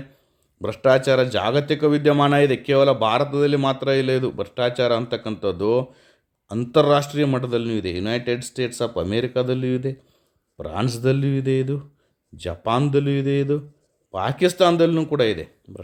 ಭ್ರಷ್ಟಾಚಾರ ಅಂತಕ್ಕಂಥದ್ದು. ಭ್ರಷ್ಟಾಚಾರ ಪುರಾತನವಾದದ್ದು. ಇದು ಇವತ್ತು ನಿನ್ನೆದಲ್ಲ. ಭ್ರಷ್ಟಾಚಾರ ಅಂತಕ್ಕಂಥದ್ದು ಮೌರ್ಯರ ಕಾಲದಲ್ಲೂ ಇತ್ತು. ಓಕೆ, ಗುಪ್ತರ ಕಾಲದಲ್ಲಿ ಇತ್ತು, ರಾಜಮನೆತನಗಳ ಕಾಲದಲ್ಲೂ ಕೂಡ ಭ್ರಷ್ಟಾಚಾರ ಇತ್ತು. ಅದು ರಾಜ್ಯದೊಂದಿಗೆ ಹುಟ್ಟಿದೆ, ರಾಜ್ಯದೊಂದಿಗೆ ಬೆಳೆದಿದೆ, ರಾಜ್ಯದೊಂದಿಗೆ ಸಾಯುತ್ತದೆ ಅಂತ ಬರೀಬೇಕು ಭ್ರಷ್ಟಾಚಾರ ಅನ್ನೋದು. ಓಕೆ, ಇಲ್ಲಿ ನಿಮ್ಮದೇ ಆಗಿರ್ತಕ್ಕಂಥ ನಾನು ಸ್ವಂತ ಒಂದು ಕಾಯಿನ್ ರೆಡಿ ಮಾಡಿದ್ದೀನಿ. ನಾನಿದು ಸೆಂಟೆನ್ಸ್ ರೆಡಿ ಮಾಡಿದ್ದೀನಿ. It is my coin, it is my golden coin. ಈ ಗೋಲ್ಡನ್ ಕಾಯಿನನ್ನು ನಿಮಗೆ ಕೊಡ್ತಾ ಇದ್ದೀನಿ. You can use it. Okay, ಭ್ರಷ್ಟಾಚಾರವನ್ನು ಇಂಪ್ರಾಪರ್ ಪೇಮೆಂಟ್, ಎಡಿಷ್ನಲ್ ಕಾಸ್ಟ್, ಊಪರ್ ಕಾ ಖರ್ಚಾ, ಚಾಯ್ ಪಾನಿ ಖರ್ಚಾ ಅಂತ ಕರೀತಾರೆ ಇದನ್ನು. ಓಕೆ, ಇದನ್ನು ಬರೀ ಹಳ್ಳಿ ಭಾಷೆಯಲ್ಲಿ. ಇದು ಕೂಡ ಒಂದು ಕಾಯಿನ್ ನಿಮಗೆ ಯೂಸ್ ಆಗಲಿ. ಓಕೆ, ನೆಕ್ಸ್ಟ್ ಭ್ರಷ್ಟಾಚಾರದ ಪರಿಣಾಮಗಳೇನು?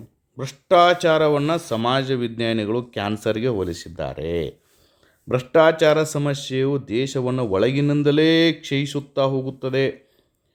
ಇಡೀ ದೇಶವೇ ದುರ್ಬಲವಾಗ್ತದೆ. ಒಬ್ರಿಗೆ ಹೆಂಗಾದಲ್ಲಿ ಕ್ಯಾನ್ಸರ್ ಬಂದ ತಕ್ಷಣ ದೇಹದಲ್ಲಿನೇ ಒಳಗಿನಿಂದಲೇ ಅವ್ರ ದೇಹ ಕ್ಷಯಿಸುತ್ತಾ ಹೋಗ್ತೈತಿಲ್ಲ, ಹಾಗೆ ಭ್ರಷ್ಟಾಚಾರ ಅಂತಕ್ಕಂಥದ್ದು ದೇಶದ ಒಳಗಿನ ಇದನ್ನೊಂದೇನು ಒಂದು ಕ್ಯಾನ್ಸರ್. ಇದು ದೇಶದ ಸಮಗ್ರತೆಗೆ ಧಕ್ಕೆ ಮತ್ತು ಸವಾಲೆಸೆಯುತ್ತದೆ. ಇದರಿಂದ ಸಬಲರು ಸಬಲರಾಗುತ್ತಾರೆ, ದುರ್ಬಲರು ಅತಿ ದುರ್ಬಲರಾಗುತ್ತಾರೆ. ಮೈಟ್ ಈಸ್ ರೈಟ್, ಸಬಲರು ಮಾಡಿದ್ದು ಸರಿ, ಅರಣ್ಯ ನ್ಯಾಯ ನಾಗರಿಕ ಸಮಾಜದಲ್ಲಿ ಸೃಷ್ಟಿಯಾಗುತ್ತದೆ. ಈಗಾಗಲೇ ಇದೆಲ್ಲ ಸಬಲರು ಮಾತ್ರ ಬೆಳೆಯುತ್ತಾರೆ. ನಿನ್ನೆ ಕರ್ನಾಟಕ ಸರ್ಕಾರದ ಬಜೆಟನ್ನು ಮುಖ್ಯಮಂತ್ರಿಗಳು ಮಂಡಿಸಿದ್ದಾರೆ. ಅಲ್ಲಿ ಒಂದು ವರ್ಡ್ ಕೊಟ್ಟಿದ್ದಾರೆ ಅವರು, ಸೋಷಿಯಲ್ ಡಾರ್ವಿನಿಸಮ್ ಅಂತೇಳಿ. ಈ ವರ್ಡನ್ನು ಕೂಡ ನೀವು ಇಲ್ಲಿ ಬರಿಬೋದು. ಡಾರ್ವಿನಿಸಮ್, ಸೋಷಿಯಲ್ ಡಾರ್ವಿನಿಸಮ್ ಅಂದರೆ ಬಲವಿದ್ದವನು ಬದುಕುತ್ತಾನೆ. ನೋಡಿ, ಇದಕ್ಕೆ ಭಾಳ ಇಂಪಾರ್ಟೆಂಟ್. ಭ್ರಷ್ಟಾಚಾರಕ್ಕೆ ಹಾಕ್ಬೋದು ನೀವು, ಬಲವಿದ್ದವನು ಬದುಕು ಅನ್ನಂಗಿದು. ಮೈಟ್ ಈಸ್ ರೈಟ್ ಅಂತ. ಭ್ರಷ್ಟಾಚಾರ ಮಾಡೋದರಿಂದ ಸಬಲರು ಸಬಲರಾಗುತ್ತಾರೆ, ದುರ್ಬಲರು ಅತಿ ದುರ್ಬಲರಾಗ್ತಾರೆ. ಮೈಟ್ ಈಸ್ ರೈಟ್ ಅಂತಕ್ಕಂಥ ಕಲ್ಪನೆ ಬರುತ್ತೆ. ಬಲವಿದ್ದವನು ಬದುಕುತ್ತಾನೆ, ಸೋಷಿಯಲ್ ಡಾರ್ವಿನಿಸಮ್ಗೆ ಕಾರಣ ಆಗುತ್ತೆ ಅಂತ ಬರಿಬೋದು. ಓಕೆ, ಇದರಿಂದ ಸರ್ಕಾರ ಬಲಹೀನವಾಗುತ್ತದೆ. ಭ್ರಷ್ಟಾಚಾರ ಆರ್ಥಿಕ ಅಭಿವೃದ್ಧಿಗೆ ಅಡೆ ಮಾಡ್ತದೆ, ದೇಶದ ಭದ್ರತೆಗೆ ಅಪಾಯಕಾರಿ ಆಗ್ತದೆ. ಬಿಕಾಸ್ ಭ್ರಷ್ಟಾಚಾರದ ಹಣವನ್ನು ಭಯೋತ್ಪಾದನೆಗೆ ಬಳಸಲಾಗತ್ತೆ. ಸರ್ಕಾರಿ ಕಾಮಗಾರಿಗಳ ಗುಣಮಟ್ಟ ನಕಾರಾತ್ಮಕ ಪ್ರಭಾವ. ರೋಡ್ಗಳು, ರಸ್ತೆಗಳು ಸರಿ ಆಗಂಗಿಲ್ಲ, ಚರಂಡಿಗಳು ಸರಿ ಆಗಂಗಿಲ್ಲ, ರೋಡ್ಗಳೆಲ್ಲ ರಸ್ತೆ ತೂತು ಬಿದ್ದು ಬಿಡ್ತವೆ. ಓಕೆ, ಇದರಿಂದ ಸಮಾಜದಲ್ಲಿ ಹಿಂಸೆ ಸ್ಟಾರ್ಟ್ ಆಗುತ್ತೆ, ಅವ್ಯವಸ್ಥೆ ಸೃಷ್ಟಿಯಾಗ್ತದೆ. ಸರ್ಕಾರದ ಇಲಾಖೆಗಳಲ್ಲಿ ಅದಕ್ಷತೆ ಮತ್ತು ಅಶಿಸ್ತು ಬೆಳೆದು ಹೋಗ್ತದೆ. ಭ್ರಷ್ಟಾಚಾರದಿಂದ ಕಪ್ಪು ಹಣ ಸೃಷ್ಟಿಯಾಗುತ್ತದೆ. ಇದು ಮತ್ತೊಂದು ಪ್ರಾಬ್ಲಮ್. ಬ್ಲ್ಯಾಕ್ ಮನಿ ಅಂತಕ್ಕಂಥದ್ದು ಮತ್ತೊಂದು ಸಮಕಾಲೀನ ಸಾಮಾಜಿಕ ಅನಿಷ್ಟ. ಇದು ಸೃಷ್ಟಿಯಾಗುತ್ತೆ. ಇದರಿಂದ ಸಾರ್ವಜನಿಕ ಹಿತಾಸಕ್ತಿಯನ್ನು ನಿರ್ಲಕ್ಷಿಸಿ ವೈಯಕ್ತಿಕ ಹಿತಾಸಕ್ತಿ ಪ್ರಾರಂಭವಾಗ್ತದೆ. ಇದನ್ನು ನಿಯಂತ್ರಿಸಲು ಸರ್ಕಾರ CBI, CBC ಅನೇಕ ಕಾಯ್ದೆ ಕಾನೂನು ರಚಿಸಿದೆ. ಎಷ್ಟೆಷ್ಟು ಕಾನೂನುಗಳನ್ನು ಹೆಚ್ಚಿಸುವ ಅಷ್ಟಷ್ಟು ಭ್ರಷ್ಟಾಚಾರ ಹೆಚ್ಚಾಗಿದೆ. ಇದು ನಂದು coin. This is my coin. ಈ ಕಾಯಿನನ್ನು ನೀವು ಯೂಸ್ ಮಾಡ್ಕೊಳ್ಳಿ. ಎಷ್ಟೆಷ್ಟು ಕಾನೂನುಗಳು ಹೆಚ್ಚಾಗ್ಯಾವೋ ಅಷ್ಟಷ್ಟು ಈ ದೇಶದಲ್ಲಿ ಭ್ರಷ್ಟಾಚಾರ ಹೆಚ್ಚಾಗಿದೆ ಅಲ್ವೇ? ಒಪ್ತಿರೋ ಇಲ್ಲೋ? ನೆಕ್ಸ್ಟ್ ತಗೊಳ್ಳೋಣ ಮತ್ತೊಂದು ಸಮಕಾಲೀನ ಸಾಮಾಜಿಕ ಸಮಸ್ಯೆ, ದಟ್ ಈಸ್ ಕಪ್ಪು ಹಣ, ಬ್ಲ್ಯಾಕ್ ಮನಿ. ಇದ್ರ ಬಗ್ಗೆ ಮತ್ತೆ ಎಸ್ಸೆ ಬರ್ತವೆ. PSI, ಎಕ್ಸೈಸ್, ಸಬ್ ಇನ್ಸ್ಪೆಕ್ಟರ್ ಹುಡುಗರು ತಿಳ್ಕೊಳ್ಳಿ.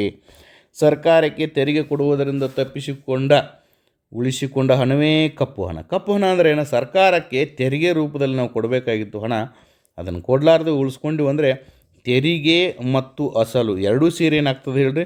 ಕಪ್ಪು ಹಣ ಆಗ್ತದೆ. ಈಗ ನಾವು 30% ತೆರಿಗೆಯನ್ನು ಕೊಡಬೇಕು, 70% ನಮ್ಮ ಕಡೆ ಉಳಿತದೆ. ಓಕೆ, ನಾವು 30% ತೆರಿಗೆ ಕೊಡಲಿಲ್ಲ ಅಂದರೆ 70% ನಮ್ಮ ಕಡೆ ಉಳಿತದೆ, 30% ನಮ್ಮ ಕಡೆ ಉಳಿತದೆ. This is called black money. ಇದನ್ನು ನಾವು ಭೂಗತ ಅರ್ಥವ್ಯವಸ್ಥೆ, ಅಂಡರ್ಗ್ರೌಂಡ್ ಎಕಾನಮಿ ಅಂತ ಕರಿತೀವಿ. ಕೆಲವರು ಅಂತಿರ್ತಾರೆ, ನಂಗೆ ನೌಕರಿ ಸಿಗ್ಲಿಕ್ಕೆ ಅಂದ್ರೆ ನಾನು ಅಂಡರ್ವರ್ಲ್ಡ್ ಡಾನ್ ಆಗ್ತೀನಿ ಅಂತೆ. ಅಂಡರ್ವರ್ಲ್ಡ್ ಅಂದರೆ ಭೂಗತ ಅರ್ಥವ್ಯವಸ್ಥೆ, ಭೂಮಿಯಲ್ಲಿ ಹುದುಗಿಟ್ಟಿರ್ತಾರಂತ ಅರ್ಥ, ಮುಚ್ಚಿಟ್ಟಿರ್ತಾರಂತ ಅರ್ಥ. ಸಮಾನಾಂತರ ಅರ್ಥವ್ಯವಸ್ಥೆ ಅಂತ ಎಕನಾಮಿಕ್ಸ್ದಾಗ ಕರಿತೀವಿ. ಪ್ಯಾರಲಲ್ ಎಕಾನಮಿ ಅಂತ ಕರಿತೀವಿ. ಈ ಕಡೆ ಒಂದು ವೈಟ್ ಎಕಾನಮಿ ನಡೀತದೆ, ಈ ಕಡೆ ಒಂದು ಬ್ಲೈಟ್ ಎಕಾನಮಿ ನಡೀತಿರ್ತದೆ. Okay, black money. ಓಕೆ, ಇದೊಂದು ಸಮಾಜೋ ಆರ್ಥಿಕ ಸಮಸ್ಯೆ ಆಗಿದೆ. ಓಕೆ, ಈ ಒಂದು ಕಪ್ಪು ಹಣ ಅಂತಕ್ಕಂಥದ್ದು ಸಮಾಜೋ ಆರ್ಥಿಕ ಸಮಸ್ಯೆ, ಸಾಮಾಜಿಕ ಸಮಸ್ಯೆ, ಆರ್ಥಿಕ ಸಮಸ್ಯೆ ಎರಡೂ ಸೇರಿಸಿ ಸಮಾಜೋ ಆರ್ಥಿಕ ಸಮಸ್ಯೆ ಆಗಿದೆ. ಇದು ಬಡ ಶ್ರೀಮಂತರ ನಡುವೆ ಅಂತರ ಹೆಚ್ಚಿಸ್ತದೆ. ಈಗ ನೋಡಿ, ನಮ್ಮ ದೇಶದ 90% ಸಂಪತ್ತು 10% ಜನರ ಕೈಯಲ್ಲಿದೆ ಅಂದರೆ ಇದರ ಅರ್ಥ ಬ್ಲ್ಯಾಕ್ ಮನಿ ಡಿಪಾಸಿಟ್ ಆಗಿದೆ ಅಂತ ಅರ್ಥ. ಅದಾದ ನಂತರ ಮದ್ಯ ವ್ಯಸನೆ ಮಾಡಿದವರಿಗೆ, ಮಾದಕ ಇದು ಯಾರ್ಯಾರಿಗೆ ಪ್ರಾಬ್ಲಮ್ ಆಗುತ್ತೆ ಅಂದರೆ ಮದ್ಯ ವ್ಯಸನ ಮಾಡಿದವನಿಗೆ, ಮಾದಕ ದ್ರವ್ಯ ವ್ಯಸನಿಗೆ ಇದು ಅವರಿಗೆ ಕಾಡುತ್ತೆ. ಆಮೇಲೆ ಕಪ್ಪು ಹಣ ಅದನ್ನು ಹೊಂದಿದವನು ನೋಡಿ, ಇಲ್ಲೊಂದು ಇಂಪಾರ್ಟೆಂಟ್ ಇದೆ. ಯಾರು ಸಾರಾಯಿ ಕುಡಿತಾರಲ್ಲ, ಓಕೆ, ಸಾರಾಯಿ ಕುಡ್ದವರಿಗೆ ಸಮಸ್ಯೆ ಆಗುತ್ತೆ. ಯಾರು ಸಿಗರೆಟ್ ಸೇದ್ತಾರಲ್ಲ, ಸಿಗರೆಟ್ ಸೇದ್ದವರಿಗೆ ಸಮಸ್ಯೆ ಆಗುತ್ತೆ. ಬಟ್ ಯಾರು ಕಪ್ಪು ಹಣ ಮಾಡ್ತಾರಲ್ಲ, ಕಪ್ಪು ಹಣ ಮಾಡ್ದವ್ರಿಗೆ ಏನು ಸಮಸ್ಯೆ ಆಗಂಗಿಲ್ಲ, ಉಳಿದವರಿಗೆಲ್ಲ ಸಮಸ್ಯೆ ಆಗುತ್ತೆ ಅಂತ. ಎಷ್ಟು ಚೆನ್ನಾಗಿದೆ ಈ ವರ್ಡನ್ನು, ಈ ಕಾಯಿನನ್ನು ನೀವು ಕರೆಕ್ಟಾಗಿ ಯೂಸ್ ಮಾಡ್ಕೊಳ್ಳಿ. ಓಕೆ, ಇಡೀ ಭಾರತವನ್ನು ಕಾಡ್ತದೆ ಇದು, ಆರ್ಥಿಕ ವ್ಯವಸ್ಥೆಯನ್ನು ಹಾಳು ಮಾಡ್ತದೆ ಇದು. ಅದಕ್ಕಿಗೆ ಇದು ಕಪ್ಪು ಹಣ ಅಂತಕ್ಕಂಥದ್ದು ಸರಿಯಲ್ಲ. ಓಕೆ, ಕಪ್ಪು ಹಣದ ಪ್ರಮಾಣ 1953-54ರಲ್ಲಿ ಕಾಲ್ದೋರ್ ಎಂಬುವರು ಅಧ್ಯಯನ ಮಾಡಿ ಭಾರತದಲ್ಲಿ 600 ಕೋಟಿ ರೂಪಾಯಿ ಕಪ್ಪು ಹಣ ಐತೆ ಅಂತ ಹೇಳಿದರು. 1965-66ರಲ್ಲಿ ವಾಂಚು ಸಮಿತಿ 1,000 ಕೋಟಿ ರೂಪಾಯಿ ಕಪ್ಪು ಹಣ ಇದೆ ಅಂತ ಹೇಳಿದರು. 1997ರಲ್ಲಿ ಹಿಂದೂಸ್ತಾನ್ ಟೈಮ್ ಹೇಳ್ತು ದೇಶದಲ್ಲಿ 4 ಲಕ್ಷ ಕೋಟಿ ರೂಪಾಯಿ ಕಪ್ಪು ಹಣ ಇದೆ ಅಂಥೇಳಿ. ಪ್ರಸ್ತುತ ಭಾರತದಲ್ಲಿ ಅದರ GDPಯ 28% ಹಣ ಕಪ್ಪು ಹಣ ಇದೆ. $900 ಬಿಲಿಯನ್ ಅಂಥೇಳಿ ಅಂಕಿಅಂಶಗಳ ಪ್ರಕಾರ ಹೇಳಬಹುದು. ಇದರ ಒಂದು ತೀವ್ರತೆಯನ್ನು ಈ ಅಂಕಿಅಂಶದಿಂದ ನೋಡ್ಬೋದು. This is very important. Okay, ಕಪ್ಪು ಹಣಕ್ಕೆ ಕಾರಣ ಏನು? ನಮ್ಮಲ್ಲಿ ಟ್ಯಾಕ್ಸ್ ಸಿಸ್ಟಮ್ ಸರಿ ಇಲ್ಲ. ಅದನ್ನು ನಾವು ಟ್ಯಾಕ್ಸ್ ಟೆರರಿಸಮ್ ಅಂತ ಕರಿತೀವಿ. 40% tax, 30% tax, 20% tax, 10% tax. So that $100 ಗಳಿಸಿದವನು $40 ಟ್ಯಾಕ್ಸ್ ಕೊಡಂದರೆ ಅವನಿಗೆ ಸಮಸ್ಯೆ ಆಗುತ್ತೆ. 10% ಟ್ಯಾಕ್ಸ್ ಇದ್ರೆ ತುಂಬ್ತಿದ್ದ ಅವನು, 40% ನೀನು ತೆರಿಗೆ ಕೊಟ್ಟು 60% ಇಟ್ಕೋ. ಈ ಮತ್ತು 60% ಏನೇ ಖರೀದಿ ಮಾಡೋಕ್ಕೆ ಹೋಗು, ಮತ್ತು ಇದಕ್ಕೆ 18% GST ಕೊಡಬೇಕು. ಕೆಲವೊಂದಕ್ಕೆ 28% GST ಇದೆ. ಹಾಗಾದ್ರೆ ನಾವು ಅನಿಸುತ್ತೆ, ಯಾಕಪ್ಪ ಈ ತೋರಿಸೋದು ಗೋರ್ಮೆಂಟಿಗೆ ಲೆಕ್ಕನ ತೋರಿಸೋದು ಬೇಡ. ಒಂದು ರಾಮನ ಲೆಕ್ಕ ಮಾಡೋಣ, ಇನ್ನೊಂದು ಏನು ಮಾಡೋಣ, ಕೃಷ್ಣನ ಲೆಕ್ಕ ಮಾಡೋಣ. ಓಕೆ, ಇದನ್ನು ಬರ್ಕೊಳ್ಳಿ. ಇದು ಒಂದು ವರ್ಡ್ ಏನು, ಕಾಯಿನ್ ರೆಡಿ ಆಯ್ತು ನೋಡಿ. ಕಪ್ಪು ಹಣಕ್ಕೆ ಕಾರಣ ಒಂದು ರಾಮನ ಲೆಕ್ಕ, ಒಂದು ಕೃಷ್ಣನ ಲೆಕ್ಕ. ರಾಮನ ಲೆಕ್ಕಕ್ಕೆ ಟ್ಯಾಕ್ಸ್ ಕಟ್ತೀವಿ, ಕೃಷ್ಣನ ಲೆಕ್ಕಕ್ಕೆ ಟ್ಯಾಕ್ಸನ್ನು ಕಟ್ಟಲ್ಲ. ಓಕೆ, ಸರ್ಕಾರದ ಬೆಲೆ ನಿಯಂತ್ರಣ ಧೋರಣೆ. ಸರ್ಕಾರ ಅತಿ ಹೆಚ್ಚಾಗಿ ಬೆಲೆಯನ್ನು ಏರಿಸ್ತಾ ಇದೆ. ಹೀಗಾಗಿ ಜನರಿಗೆ ಹೆಂಗಾದರೂ ಮಾಡಿ ದುಡ್ಡನ್ನು ಕಪ್ಪು ಮನಿ ಮಾಡಿಟ್ಕೊಳ್ಳೋಣ, ಕ್ಯಾಶ್ ಕೊಟ್ಟು ಖರೀದಿಸೋಣ. ಭ್ರಷ್ಟಾಚಾರ, ಕಪ್ಪು ಹಣ ಭ್ರಷ್ಟಾಚಾರದಿಂದ ಕಪ್ಪು ಹಣ ಬೆಳೀತದೆ. ಈಗ ಅಧಿಕಾರಿಗಳು ಮತ್ತು ರಾಜಕಾರಣಿಗಳು ಕ್ಯಾಶ್ ತೊಗೊಳ್ತಾರಲ್ಲ, ಅಕೌಂಟಿಗೆ ಹಾಕ್ಸ್ಕೊಳ್ಳಲ್ಲ ಅವರು. ಓಕೆ, ಇದರಿಂದ ಕಪ್ಪು ಹಣ ಬೆಳೀತದೆ, ಹಣದುಬ್ಬರ ಹೆಚ್ಚಾಗ್ತದೆ. ಕಪ್ಪು ಹಣದಿಂದ ಹಣದುಬ್ಬರ ಹೆಚ್ಚಾಕ ವಸ್ತುಗಳ ಬೆಲೆ ಹೆಚ್ಚಾಗ್ತವೆ. ಓಕೆ, ನೆಕ್ಸ್ಟು ಚುನಾವಣೆಗಳು. ಕಪ್ಪು ಹಣಕ್ಕೆ ಇಂಪಾರ್ಟೆಂಟ್ ಕಾರಣ ಅಂದರೆ ಚುನಾವಣೆಗಳು. ಯಾರು ಓಟ್ ಕೊಡ್ತಾರೋ, ಯಾರು ನೋಟು ಕೊಡ್ತಾರೋ ಅವರಿಗೆ ಜನರು ಓಟ್ ಕೊಡ್ತಾರೆ. ಈಗಿನ ಪರಿಸ್ಥಿತಿಯಲ್ಲಿ ಜನರು ಕೂಡ ಭ್ರಷ್ಟಾಚಾರಿಗಳೇ. ಮತ್ತು ನಾವೆಲ್ಲ ಅಧಿಕಾರಿಗಳು ಮತ್ತು ರಾಜಕಾರಣಿಗಳೆಲ್ಲ ಭ್ರಷ್ಟರು, ನಾವು ತುಂಬ ಸಾಚಪ್ಪ ಅಂತಿರ್ತಾರೆ ಕೆಲವೊಬ್ಬರು. ಪ್ರತಿ ವರ್ಷ ಎಲೆಕ್ಷನ್ದಾಗ ನೋಟ್ ತೊಗೋತಿರಲ್ಲ, ಅದು ಭ್ರಷ್ಟಾಚಾರನ. ಆಸ್ತಿ ಮಾರಾಟ ಕೊಳ್ಳುವ ಪ್ರಕ್ರಿಯೆಯಲ್ಲಿ ತೆರಿಗೆ ತಪ್ಪಿಸೋದಕ್ಕೆ 1 ಕೋಟಿ ರೂಪಾಯಿ ಆಸ್ತಿ ಇರ್ತದೆ, ಅದನ್ನು 10 ಲಕ್ಷ ರೂಪಾಯಿಗೆ ಮಾರಾಟ ತೋರಿಸೋದು. ಇಲ್ಲಿ 90 ಲಕ್ಷ ರೂಪಾಯಿ ಸ್ಟ್ಯಾಂಪ್ ಡ್ಯೂಟಿಯನ್ನು ಮೋಸ ಮಾಡ್ತಾರೆ ಉದ್ದಿಮೆದಾರರು, ಮಾಲಕರು. ರೈತರು ಭೂಮಿ ಕೊಡುವಾಗೂ ಕೂಡ ಭ್ರಷ್ಟಾಚಾರ ಮಾಡ್ತಾರೆ. 10 ಲಕ್ಷ ರೂಪಾಯಿದ ಭೂಮಿಯನ್ನು ಕೊಟ್ಟಿರ್ತಾರೆ, 1 ಲಕ್ಷ ರೂಪಾಯಿ ಅಂತೇಳಿ ಬಾಂಡ್ದಾಗ ತೋರಿಸಿ 9 ಲಕ್ಷ ರೂಪಾಯಿ ಸ್ಟ್ಯಾಂಪ್ ಡ್ಯೂಟಿಗೆ ಪಂಗನಾಮ ಹಾಕ್ತಾರೆ. ದಟ್ ಈಸ್ ಆಲ್ಸೋ ಭ್ರಷ್ಟಾಚಾರ. ಕೇವಲ ಭ್ರಷ್ಟಾಚಾರ ಅಂದರೆ ಅಧಿಕಾರಿಗಳು ಮಾಡೋದು, ರಾಜಕಾರಣಿಗಳು ಮಾಡೋದಲ್ಲ. ಎಲ್ಲರೂ ಭ್ರಷ್ಟಾಚಾರದಲ್ಲಿ ಭಾಗಿಯಾಗಿದ್ದಾರೆ. ಪ್ರಮಾಣ ಹೆಚ್ಚು ಕಡಿಮೆ ಇರ್ಬೋದು. ಓಕೆ, ಕಪ್ಪು ಹಣದ ಪರಿಣಾಮಗಳು. ದೇಶದ ಆರ್ಥಿಕ ವ್ಯವಸ್ಥೆಯನ್ನು ಕುಸಿದು ಬಿಡ್ತದೆ ಕಪ್ಪು ಹಣ. ಸರ್ಕಾರಿ ಉದ್ಯೋಗಿ ಕಾರ್ಮಿಕನಿಗೆ ತೆರಿಗೆ ಹೆಚ್ಚಾಗುತ್ತದೆ. ಇಲ್ಲಿ ಸರ್ಕಾರದಿಂದ ಕೆಲಸ ಮಾಡ್ತಕ್ಕಂಥ ಪಾಪ ಉದ್ಯೋಗಿ ಸ್ಯಾಲ್ರಿ ಸಿಗ್ತದೆ, ಅವ್ನು ತಿಂಗಳೇ 70,000 ಸ್ಯಾಲ್ರಿ ಸಿಗ್ತದೆ. ಒಂದು ವರ್ಷಕ್ಕೆ 8,40,000 ರೂಪಾಯಿ ಆಗ್ತದೆ. ಈ 8,40,000 ರೂಪಾಯಿಗೆ ಲೆಕ್ಕ ಇದೆ, ಯಾಕಂದ್ರೆ ಬ್ಯಾಂಕ್ ಅಕೌಂಟಿಗೆ ಜಮಾ ಆಕೈತೆ ಅದು, ಅದಕ್ಕೆ ಟ್ಯಾಕ್ಸ್ ಕಟ್ಟಕ್ಕಬೇಕು ಅವನು. ಆದರೆ ವ್ಯಾಪಾರಿ ಮತ್ತು ಉದ್ಯಮೆದಾರ ಹೋಗಿ ನೀವು ಒಂದು ಲ್ಯಾಪ್ಟಾಪ್ ಕೊಂಡು ತೊಗೊಳ್ಳಿ ಕೇಳ್ತಾನೆ, ನಿಮ್ಗೆ ರೆಸಿಟ್ ಬೇಕೋ ರೆಸಿಟ್ ಬ್ಯಾಡೋ ಅಂತ ಕೇಳ್ತಾನೆ. ರೆಸಿಟ್ ಬೇಕು ಅಂದ್ರೆ ಅದಕ್ಕೊಂದು ಲೆಕ್ಕ ಬೇರೆ, ರೆಸಿಟ್ ಬ್ಯಾಡ ಅಂದ್ರೆ ಅದಕ್ಕೊಂದು ಲೆಕ್ಕ ಬೇರೆ. ಇಲ್ಲಿ GST, goods and service tax, income ಟ್ಯಾಕ್ಸನ್ನು ತಪ್ಪಿಸಿಬಿಡ್ತಾನೆ. ಉದ್ಯಮದಾರ ತೆರಿಗೆದಾರಿಗೆ ತಪ್ಪಿಸೋದಕ್ಕೆ ಅವಕಾಶ ಇದೆ. ದೇಶದಲ್ಲಿ ಹಣದುಬ್ಬರ ಹೆಚ್ಚಾಗುತ್ತೆ. ಬಡವ ಶ್ರೀಮಂತರ ನಡುವೆ ಮತ್ತೆ ಅಸಮಾನತೆ ಬೆಳೆಯುತ್ತದೆ. ಕಪ್ಪು ಹಣ ಭಯೋತ್ಪಾದನೆಗೆ ಬಳಕೆಯಾಗುತ್ತದೆ. This is written by me, Shankaranand Banashankari, joint director, finance department, government of Karnataka. 2010 ಮತ್ತು 2011 2 ವರ್ಷ ನಡೆದಿರ್ತಕ್ಕಂಥ ಗೆಸ್ಟೆಡ್ ಪ್ರೊಬೇಷನರ್ಸ್ದಲ್ಲಿ ನಾನು ಸೆಲೆಕ್ಟ್ ಆಗಿದ್ದೇನೆ. ಓಕೆ, ಈ ಒಂದು ತರಗತಿಗಳು ನಿಮಗಿಷ್ಟ ಆದರೆ ಏನು ಇಷ್ಟ ಆಯಿತು ಅನ್ನೋದನ್ನು ಕಮೆಂಟ್ ಮಾಡಿ, ಏನು ಇಷ್ಟ ಆಗಲಿಲ್ಲ ಅದನ್ನು ಕೂಡ ಕಮೆಂಟ್ ಮಾಡಿ. ಎರಡೂ ವಿಷಯಗಳು ಇಷ್ಟ ಆಗಿದ್ದನ್ನು ಕಂಟಿನ್ಯೂ ಮಾಡ್ತೀವಿ, ಇಷ್ಟ ಆಗದೇ ಇರೋದನ್ನು ಸರಿಪಡಿಸ್ಕೊಳ್ತೀವಿ ಅಂತ ಹೇಳ್ತಾ ಇವತ್ತಿನ ತರಗತಿಯನ್ನು ಮುಗಿಸ್ತಾ ಇದ್ದೀನಿ. ನಮಸ್ಕಾರ, ಥ್ಯಾಂಕ್ ಯು.